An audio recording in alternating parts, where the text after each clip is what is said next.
Arrivant au deuxième point de l'ordre du jour, rencontre avec une délégation de l'association étudiante Sciences O. Nous accueillons maintenant deux représentantes. On va les accueillir d'ailleurs.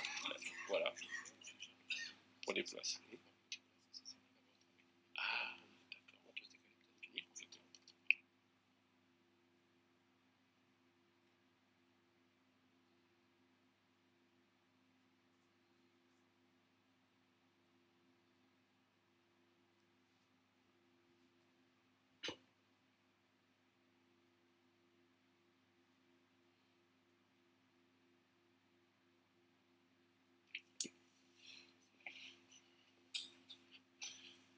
Nous accueillons maintenant deux représentantes de la parité oblige de l'association Sciences O, Madame Noémie Gadarcan et Madame Josely Fritz-Belenus qui est en cours d'arrivée. Sciences O est une association étudiante présente à Sciences Po Paris depuis 2011. Elle s'est donnée pour mission d'accueillir les étudiants ultramarins qui étudient au sein de Sciences Po, mais aussi d'être un mouvement solidaire de jeunes, une force de proposition et d'action pour la jeunesse de l'outre-mer et enfin de promotion des cultures ultramarines à travers des conférences, des forums et des rencontres. J'ai déjà moi-même participé à au moins 3 rencontres avec Sciences O et c'est toujours de bon niveau et avec un accueil tout à fait chaleureux. Cette association apporte une touche d'exotisme, sûrement, et de compétences dans l'univers habituellement aseptisé et plutôt hexagonal de Sciences Po et de diversité aussi.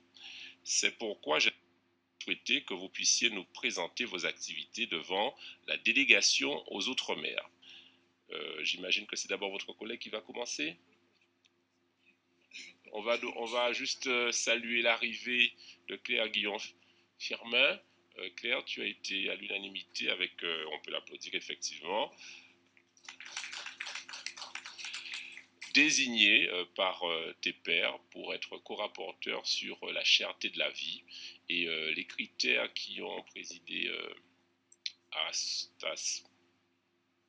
ton élection, c'est le fait que la parité, puisque tu seras avec M. Lénaïque Adam de La République En Marche, au critère suivant qui est que tu n'as jamais eu encore de rapport à réaliser. Et un troisième critère, c'est que quand on regarde l'équilibre des rapports donnés pour la droite et la gauche, la droite avait un léger retard. Et j'aurais pu dire un quatrième critère, c'est que tu es de Saint-Martin, Saint-Barthélemy, qui n'a jamais encore eu de rapport non plus, mais enfin, comme tu me diras, comme tu es la seule députée de là-bas, c'était plus simple. Donc, quelques mots, s'il te plaît. Merci, Président. Je remercie mes collègues de m'avoir choisi.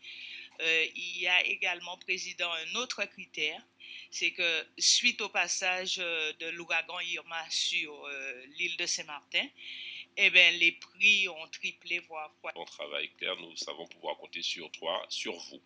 Et donc, est arrivée la deuxième conférencière, Madame Josely Fritz-Belenus, n'est-ce pas? Voilà, très bien. Alors, mesdames, vous avez la parole. Merci, monsieur. Monsieur le Président, Mesdames et Messieurs les députés, je tiens tout d'abord à vous remercier de donner l'opportunité à l'association Sciences O, les Outre-mer à Sciences Po, de s'exprimer aujourd'hui devant votre délégation. Donc avant de vous présenter l'association, permettez-moi d'excuser notre président actuel, Logan Pasbo, qui est à Marie-Galante en ce moment. Et permettez-moi aussi de vous présenter donc, Josely Fritz-Belenus, qui est une membre active de notre association depuis des années. À titre personnel, j'interviendrai aujourd'hui en qualité d'ancienne présidente de Sciences O pour l'année 2015-2016. Donc à deux, nous essaierons de porter la voix de notre association pour le mieux. Donc Sciences O est une association étudiante reconnue par Sciences Po et présente sur 3 campus, donc celui de Paris, celui de Reims et de Dijon, et créée en 2011. Nous regroupons plus de 40 membres et environ 150 alumni qui exercent pour la plupart hors de leur territoire. Donc des étudiants de la Guadeloupe, de Saint-Martin, de la Martinique, de la Guyane, de la Réunion, de la Nouvelle-Calédonie, de Wallis et Futuna. L'association a 3 missions principales aujourd'hui. La première, c'est d'accueillir les étudiants ultramarins au sein de notre école et de mener à ce titre un parrainage afin de préparer au mieux les lycéens qui souhaitent intégrer notre école via différents concours, notamment par la procédure de convention d'éducation prioritaire créée par Richard Descoings, qui était l'ancien directeur de Sciences Po, et également par la procédure d'examen classique. Donc nous travaillons d'une part avec les référents Sciences Po de chaque lycée et également avec les lycéens qui nous sollicitent directement. Donc c'est un accompagnement organisé par un pôle accueil qui suit les lycéens dès la création de leur dossier et qui propose en conclusion des oraux blancs que nous organisons par nos propres moyens. Notre deuxième mission au sein de notre association, c'est la promotion de nos territoires à travers plusieurs événements organisés à Sciences Po et ailleurs. Donc des conférences, des forums, des rencontres, notamment avec la participation d'un certain nombre d'entre vous, et sur des sujets divers. Donc plus récemment sur les modèles de la transition énergétique, sur l'Arctique et les Outre-mer, sur les enfants de la Creuse, sur la lutte contre les LGBT-phobies, sur les langues créoles. Enfin, un panel de conférences et de rencontres qui gagnent en notoriété chaque année. Sachant que notre point d'orgue chaque année, c'est la désormais emblématique Semaine des Outre-mer, qui a été successivement parrainée par plusieurs personnalités politiques ou culturelles. Cette année, la SOM a souhaité mettre en avant le caractère mondialisé de nos territoires, qui sont éparpillés aux quatre coins du monde, avec un cycle de conférences allant de la géopolitique de nos océans, en passant par autour d'aller virer quelle politique publique pour lutter contre la fuite des cerveaux aux Antilles, avec la sénatrice Madame Catherine Conconne, notamment. Donc en somme, chaque année, nous essayons de proposer aux étudiants de Sciences Po et tous les amis des Outre-mer des sujets variés pour promouvoir nos territoires. Enfin, et c'est à ce titre que nous sommes aujourd'hui devant vous, c'est que notre association souhaite être un mouvement solidaire de jeunes, une force de proposition et d'action pour la jeunesse de l'Outre-mer, une dynamique d'émulation pour la jeunesse que nous sommes. Et c'est notamment dans ce cadre que nous avons l'honneur d'intervenir auprès de vous aujourd'hui, et sur une problématique à laquelle nous sommes toutes deux confrontées très bientôt parce que nous achevons notre cursus universitaire très bientôt.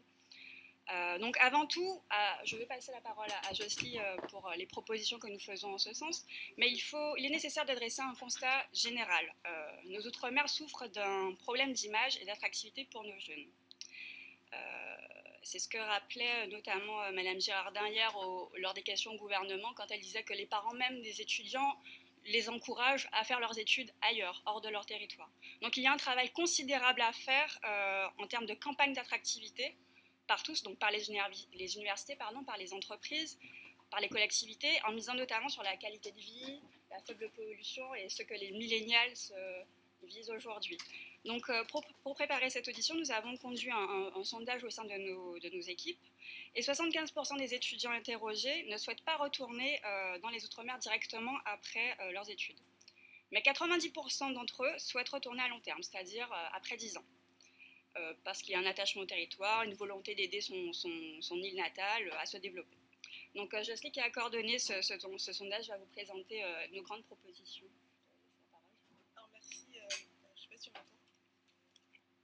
Oui. Merci Noémie pour cette présentation et pour ton mandat de présidente. Alors donc oui, nous avons conduit un sondage et globalement elle vous a déjà montré à peu près que la majorité des étudiants ne souhaitent pas revenir à court terme. C'est notamment parce qu'ils considèrent qu'ils ont de faibles possibilités d'évolution, des salaires souvent plus bas qu'en métropole et une faible employabilité, notamment à cause des taux de chômage assez élevés. Et il y a aussi cette sensation d'avoir pas assez d'expérience pour revenir, pas assez de légitimité pour venir développer le territoire, une volonté d'apprendre ailleurs avant de revenir. Et pour certains, ça peut être culturellement moins intéressant, mais ça, c'est une autre question. Mais il y a quand même une volonté de contribuer au développement de son île. Et ainsi, à la question, par exemple, que manque-t-il à votre territoire pour que vous puissiez revenir, c'est vraiment plus d'infrastructures parce que quand vous vivez, par exemple, vous faites vos études à Paris, vous n'avez passez pas le permis, vous n'avez pas besoin de passer le permis, et c'est une nécessité outre-mer, et cela implique des coûts en termes d'acquisition d'une voiture, de passage du permis, etc. Donc il y a aussi cela, donc c'est vraiment des infrastructures d'accueil aussi, parce que quand on revient dans les Outre-mer, on n'est pas forcément aidé, accueilli comme on voudrait l'être. Il y a aussi le développement de services de loisirs, c'est quelque chose que recherchent beaucoup d'étudiants, par exemple des musées, des plus d'offres culturelles pour toute personne désireuse de revenir, plus d'opportunités aussi pour développer certains secteurs, une ouverture plus grande sur le bassin, par exemple Caraïbes pour les Antilles Guyane ou le bassin pacifique pour les autres territoires. Donc voilà, c'est vraiment ce qui a le plus, on va dire, embêté les personnes que nous avons sondées parmi les alumni de Sciences Po. Ainsi, parmi les propositions qui étaient celles des sondés, ce ne sont pas celles de Sciences Po officielles, mais elles sont assez intéressantes. Donc, c'est vraiment des débouchés professionnels à la hauteur de leur qualification, donc vraiment des postes de cadre, des hauts postes.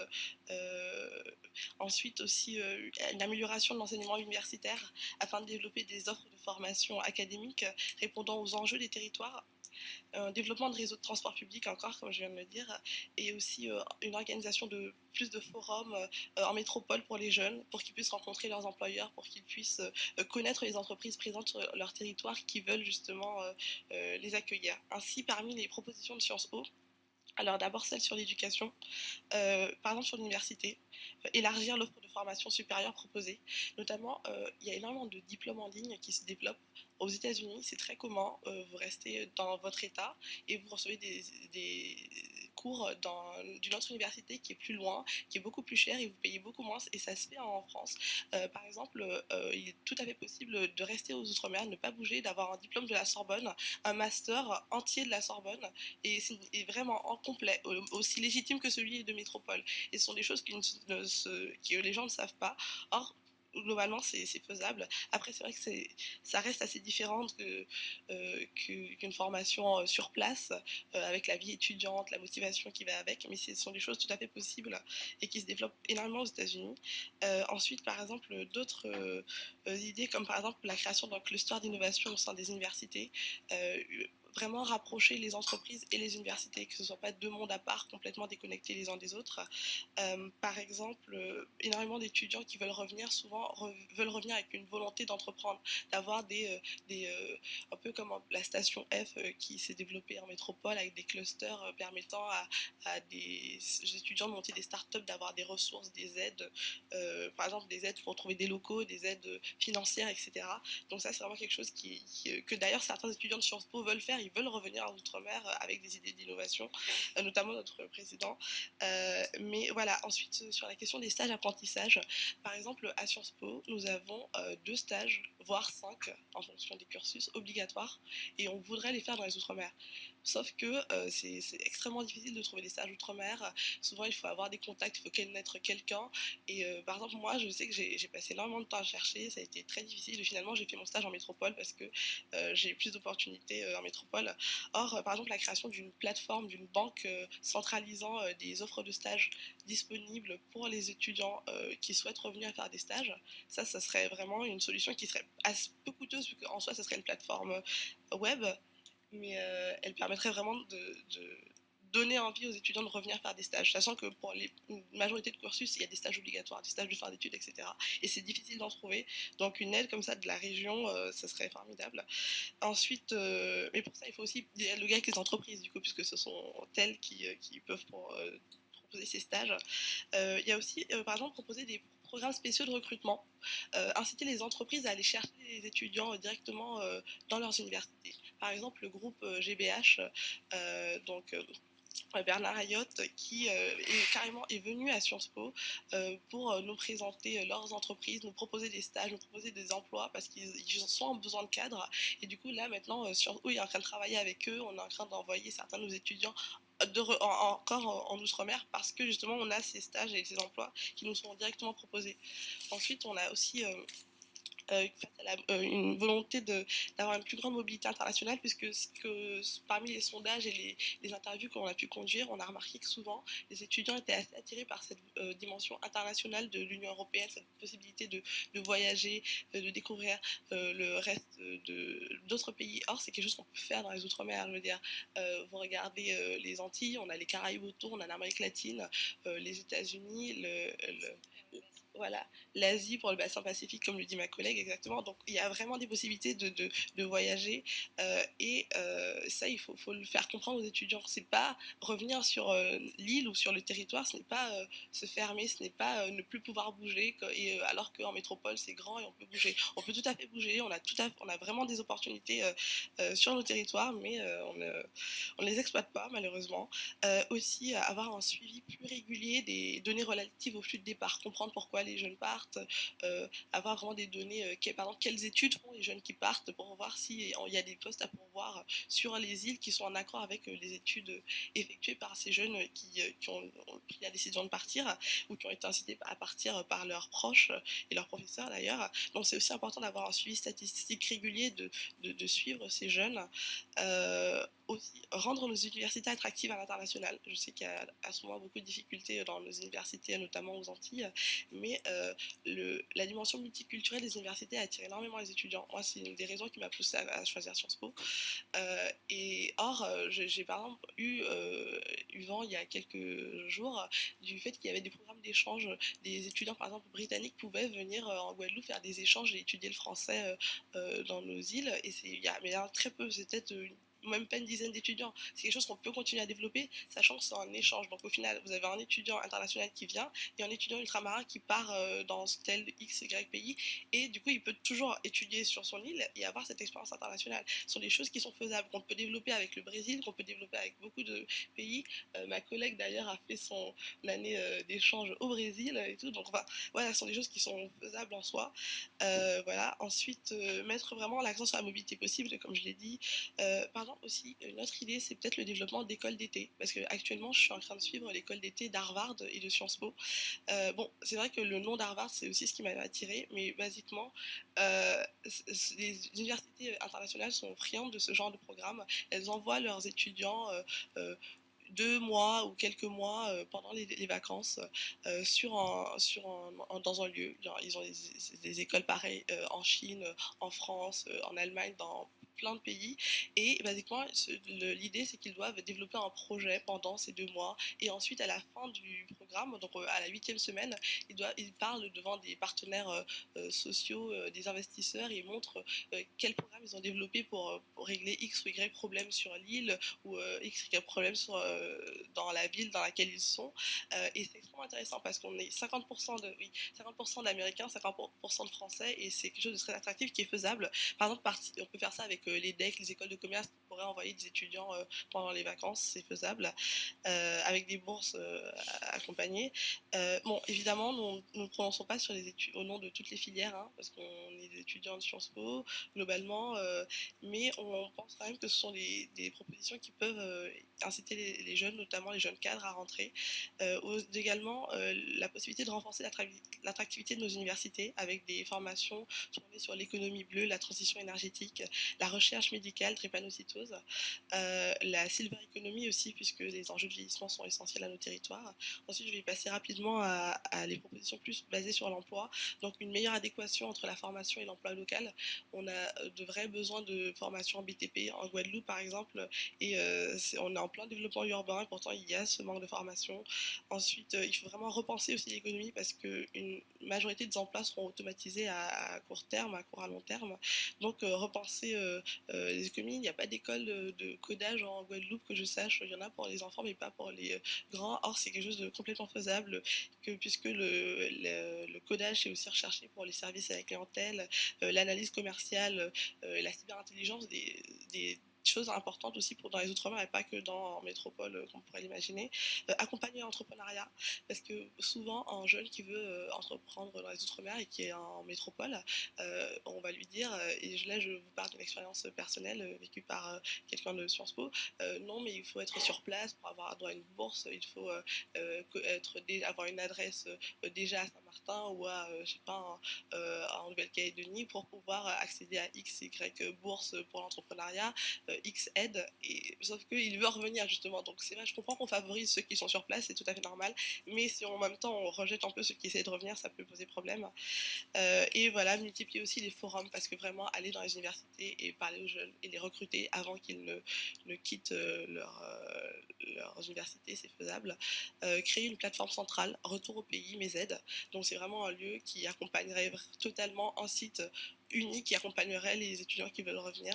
C'est important de centraliser l'information.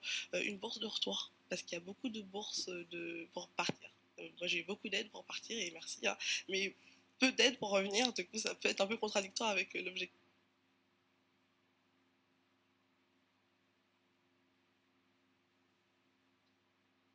Cette génération, enfin je trouve que ma génération, elle va favoriser la qualité de vie au salaire, quitte à avoir un salaire moindre. La qualité de vie dans les Outre-mer, elle est incomparable par rapport à celle en métropole.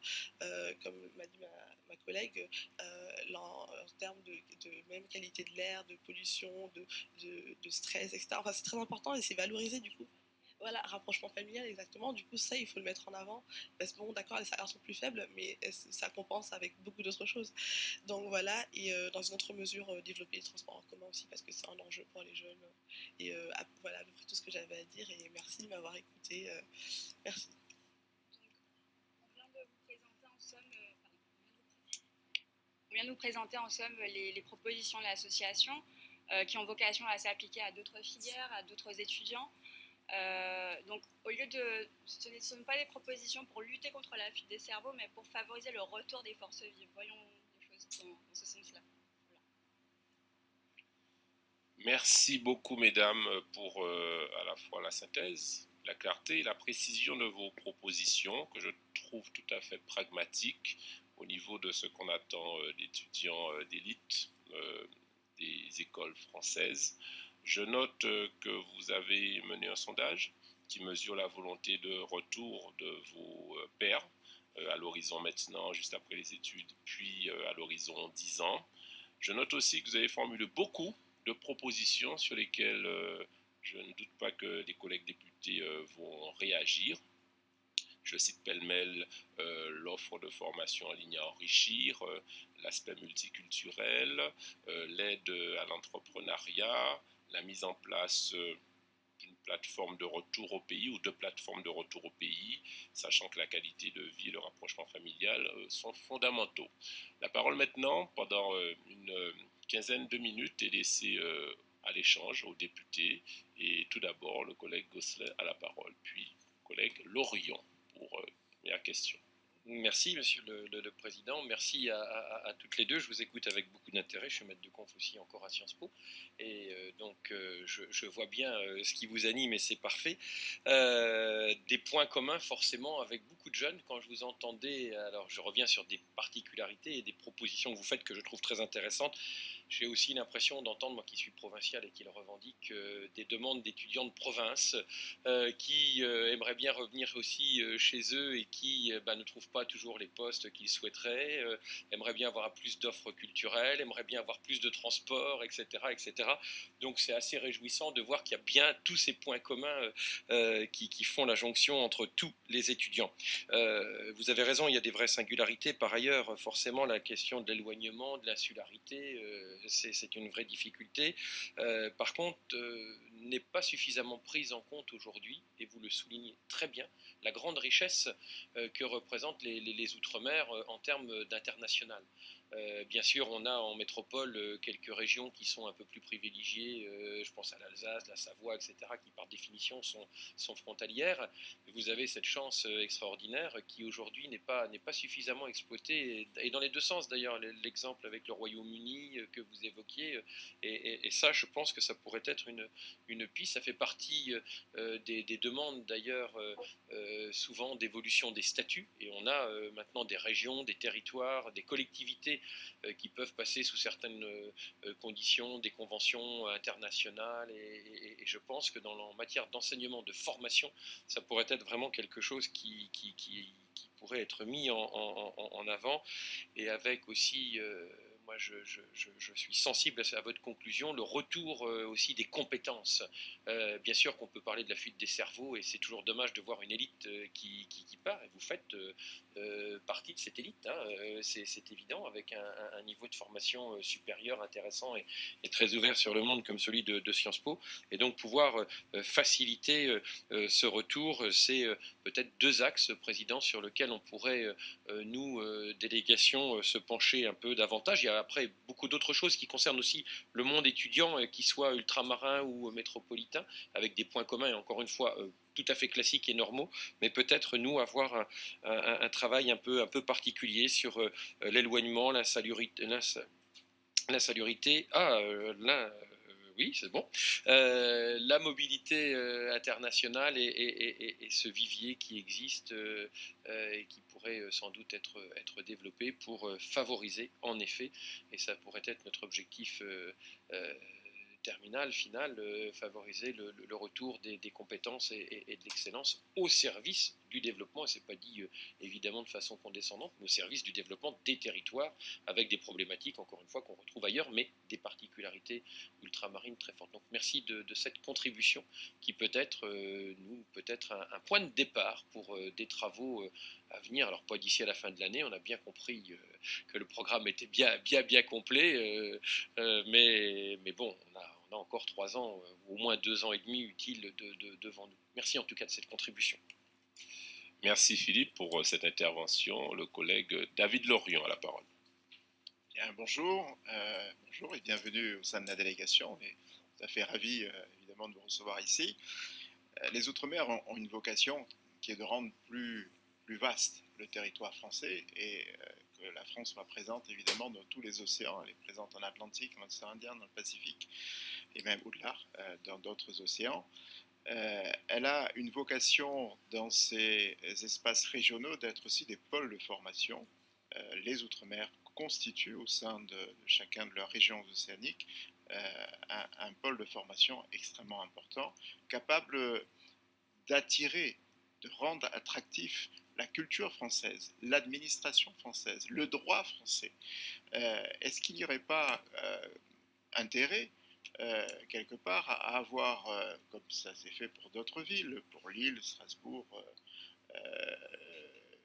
une administration, une école de Sciences Po qui pourrait être délocalisée, qui pourrait s'implanter au sein de certains départements d'outre-mer, de manière à ce que Sciences Po forme évidemment les étudiants des territoires d'outre-mer, mais aussi les étudiants qui viendraient des îles et des pays voisins de ces territoires d'outre-mer, parce que je crois que nous avons une vocation qui va au-delà simplement de notre lien continental. Il faut que nous réaffirmions notre vocation, évidemment, d'être une zone française, européenne, au sein de à côté de notre grand voisinage. Moi, je vois par exemple dans mon île, je suis maître de conférence à l'université en géographie, nous avons une île qui est Madagascar, à côté de la Réunion, qui est une île qui fait 1,7 fois la France, avec des ressources naturelles extraordinaires, avec une position stratégique entre l'Afrique et la Chine, avec une population qui parle encore français dans sa grande majorité. Nous nous y intéressons pas. Et la seule lien que nous avons, c'est pour discuter de la rétrocession ou pas, ou éventuelle ou diplomatique des îles éparses. Je crois qu'il y a vocation là à former des étudiants malgaches, par exemple. Je cite la Réunion parce que je suis le député de la Réunion, mais ça pourrait être vrai aussi aux Antilles. Pourquoi pas Sciences Po pourrait jouer ce rôle international et donner une vocation notamment, surtout dans le cadre où il y a le Brexit, où le droit français va peut-être au sein de l'Europe être un peu plus respecté et avoir un peu plus une vocation internationale un peu plus forte. Pourquoi ce ne serait pas le bon moment justement pour demander au sein de votre association Sciences Po, que je connais bien, puisqu'on a aussi des représentants notamment de Rennes qui sont très actifs, demander à ce que Sciences Po puisse s'implanter au sein des territoires d'outre-mer. Merci. Merci docteur pour cette intervention. Je remarque que nous avons 2 maîtres de conférence qui sont intervenus. Chers invités, vous pouvez réagir à ces 2 premières questions. Je vais tout d'abord répondre à M. Lorion. C'est vrai qu'on pourrait se servir de notre position au sein de Sciences Po pour voir avec l'administration, pas une ouverture d'école immédiate sur nos territoires, mais pourquoi pas proposer des partenariats avec les universités des îles voisines. Nous avons actuellement plus de 500 partenariats pour nos troisième années qui sont obligatoirement à l'étranger. Donc pourquoi pas leur soumettre cette idée de partenariat avec les îles voisines en tout cas. Je voulais répondre peut-être. Oui, exactement. C'est une très bonne idée. Mais d'ailleurs, par exemple, sur les campus délocalisés de Sciences Po Paris, beaucoup d'étudiants reçoivent des cours en visioconférence. Par exemple, le professeur est à Paris et il reçoit des visioconférences. Après, bien sûr, les cours en petits groupes, là, il faut un professeur en présentiel, mais sinon c'est tout à fait faisable, sachant que c'est déjà fait actuellement à Poitiers. Les étudiants voient la moitié de leurs cours à travers un grand écran, ils sont tous dans une salle et ils suivent tout à fait très bien le cours. C'est faisable et ça demanderait des investissements, sachant que Sciences Po est déjà en train d'investir, en train d'ouvrir un nouveau campus, mais c'est vrai que c'est totalement envisageable. Après, à voir sur quel territoire, parce que les Antilles, la Guyane, le Pacifique, la Réunion sont des zones totalement différentes, donc ça c'est à voir. Et pas de réponse à M. Gosselin? C'est vrai que je vais rebondir sur sa remarque. C'est vrai que nous avons des propositions qui ressemblent souvent à des propositions d'étudiants de province. Nous avons d'ailleurs des étudiants sympathisants qui viennent au sein de notre association et qui nous aident. Même combat, c'est un peu ça. Mais c'est un peu ça. Au début, la difficulté, l'éloignement familial, l'intégration, a fortiori dans un grand campus comme celui de Paris. Donc oui, on a des propositions qui ressemblent très souvent à celles de nos camarades de Poitiers, Reims, d'Auvergne, voilà. Enfin,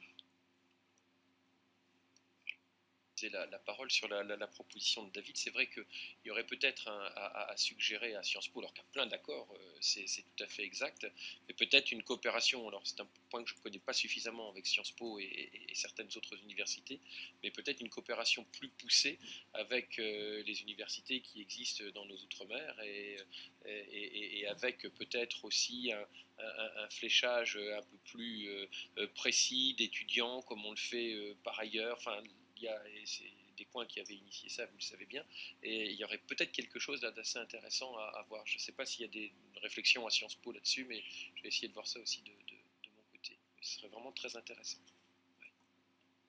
Et comme je le dis, c'est extrêmement intéressant pour Sciences Po, mais même pour beaucoup de grandes écoles, puisque de plus en plus de grandes écoles sont en train d'ouvrir des campus à Shanghai, des campus dans plein de métropoles, et oublient complètement qu'on a des outre-mer, que c'est international, et que c'est très attrayant aussi, même pour les écoles d'été, en dehors des lieux de la période de cours normale, c'est tout à fait faisable. Y a-t-il d'autres questions? Oui, le collègue Gabriel Serville. Et c'est tout. Voilà, parce qu'après, effectivement, il faudra qu'on puisse vous permettre de conclure.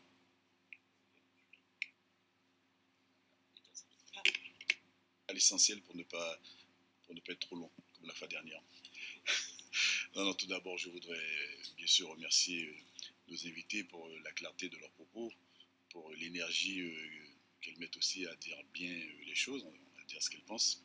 J'ai beaucoup apprécié aussi les propositions que vous formulez, et notamment cette volonté de changer de paradigme. Parce que trop souvent, on a eu tendance, à partir des Outre-mer, à avoir le regard toujours orienté en direction des grandes capitales européennes notamment, en mettant de côté le fait que nous étions sur des territoires qui étaient avec beaucoup de potentiel, mais que nous n'arrivions pas toujours à exploiter correctement.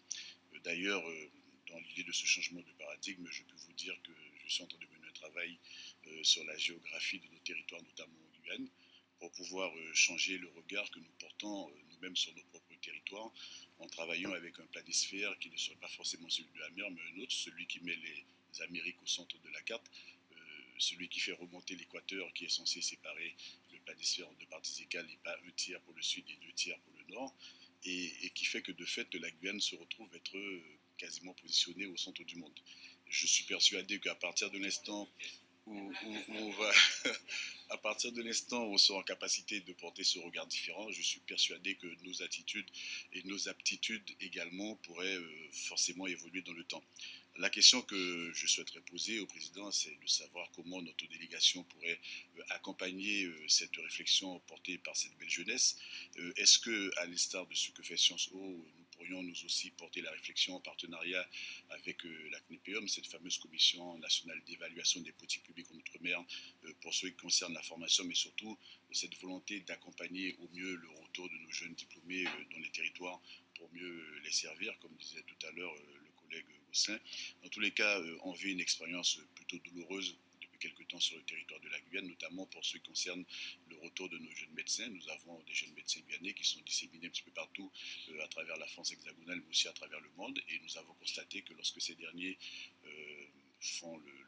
émettent le vœu de pouvoir rentrer au pays, eh bien, ils sont confrontés à 10 000 difficultés, à telle enseigne que nous sommes obligés, par le biais de l'ordonnance 2005, de faire venir chez nous des médecins à diplôme étranger non relevant de la communauté européenne. Là, on a parlé récemment des médecins cubains, mais il y a des médecins qui viennent de l'Afrique subsaharienne. Dans tous les cas, c'est une vraie difficulté et je pense qu'en parler ne pourrait que faire du bien à nos territoires et faire du bien à cette jeunesse qui a vraiment envie de retourner chez elle pour mieux rendre service à ces territoires, à leur territoire d'origine. Voilà.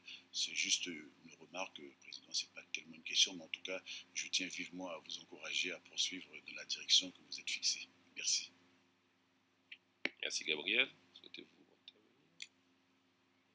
Non, juste pour dire que c'est vrai qu'il y a beaucoup d'étudiants qui veulent revenir parce que même comme on disait tout à l'heure dans le sondage, plus de 90% des étudiants, moi comprise, voulont revenir, mais pas maintenant, peut-être dans 10 ans. Et ça peut être compliqué parce qu'on va être confronté à un manque d'informations, on ne sait pas à qui s'adresser, on va appeler la région qui va nous renvoyer à quelqu'un d'autre. Du coup, franchement, centraliser les informations, aider, vraiment inciter les jeunes à revenir, ça c'est important. Il faut aussi sentir que nous, on veut qu'on revienne. Donc ça...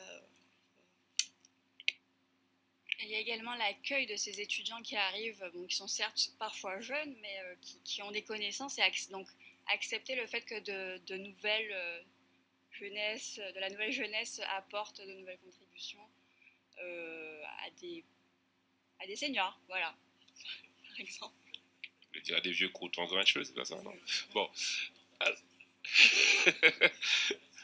Alors, moi, vous n'avez pas évoqué quelque chose avant de conclure, mais ça me préoccupe. Alors, soit parce que ça n'existe pas du tout, et ce serait extraordinaire, soit parce que c'est par pudeur, mais il y a un peu la notion de discrimination à Sciences Po, qui est une institution. En plus, vous arrivez parfois par un dispositif bis, on va dire. Est-ce qu'il n'y a pas là, est-ce que vous ne subissez pas une sorte de discrimination d'une façon ou d'une autre? Ce serait ma première question.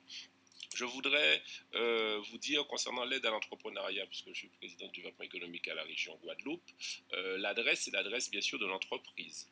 Il s'agit d'avoir un numéro SIRET de l'entreprise basé sur le territoire parce qu'effectivement, il faut que l'entreprise puisse pouvoir payer ses impôts lorsqu'elle bénéficie de subventions. Mais je peux vous dire qu'en tout cas, pour la Guadeloupe, on est tout disposé à accompagner tout entrepreneur, mais qui a un numéro SIRET dans le territoire concerné. Mais ça n'empêche pas qu'il puisse naviguer ailleurs.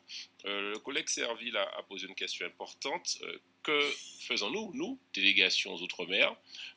Et tu as évoqué la notion de CNEPEOM. Tu as évoqué aussi la notion de jeune médecin. Je suis surpris, il faut qu'on regarde ça. La ministre est là tout à l'heure. On va lui poser la question parce qu'on nous dit il y a deux territoires qui manquent d'attractivité, c'est Guyane et Mayotte, et on a du mal à faire venir des personnes. Donc si lorsque les personnes du territoire veulent venir, elles ont du mal, il faut qu'on puisse s'interroger.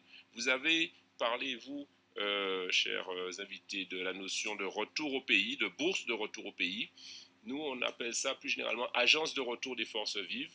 La ministre des Outre-mer est sensible à cela.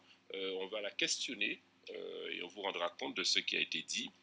Et effectivement, je crois, Gabriel, qu'à l'issue de l'audition de la ministre, il faudra qu'on puisse voir quelles voies et moyens nous allons mobiliser pour pouvoir continuer ces réponses, parce qu'il y a des propositions, des questions très claires qui ont été posées par nos invités. Alors, s'il n'y a pas d'autres remarques, d'autres questions, il ne me reste plus Madame Naomi Gadarkan et Madame Josely Fritz-Bellinus à vous remercier chaleureusement. Nous gardons de toute façon le contact parce que vous nous invitez régulièrement à vos manifestations et nous venons de nous engager ici à revenir vers vous concernant vos questionnements et propositions. Nous vous souhaitons bonne continuation et bon retour au pays après avoir vous être enrichi de par le monde. Merci à vous tous. Merci beaucoup. Alors, juste pour répondre à votre question sur les discriminations, globalement, Sciences Po a fait énormément d'efforts pour accueillir les jeunes ultramarins. Il y a un vrai accompagnement. Et même Sciences Po, d'ailleurs, notre mission, c'est justement ça, de permettre à tous les étudiants ultramarins déjà de bien s'intégrer à Paris et aussi à ceux qui ne connaissent pas les Outre-mer, parce que quand même, c'est vrai que parmi les étudiants non ultramarins, il y a un vrai déficit de connaissances sur notre territoire.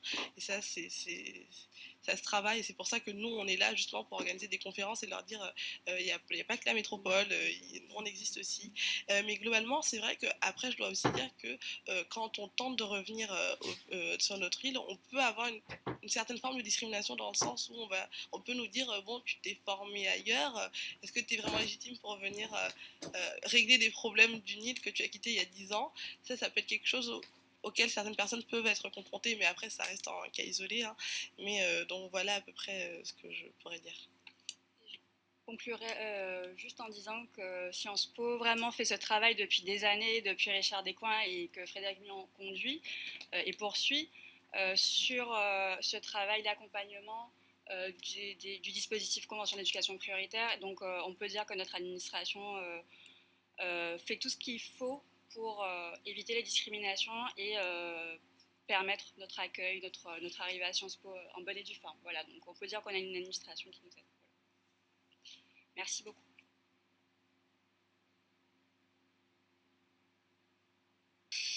Il ne me reste plus qu'à vous remercier et à vous souhaiter une bonne continuation, mesdames. À bientôt. Au revoir.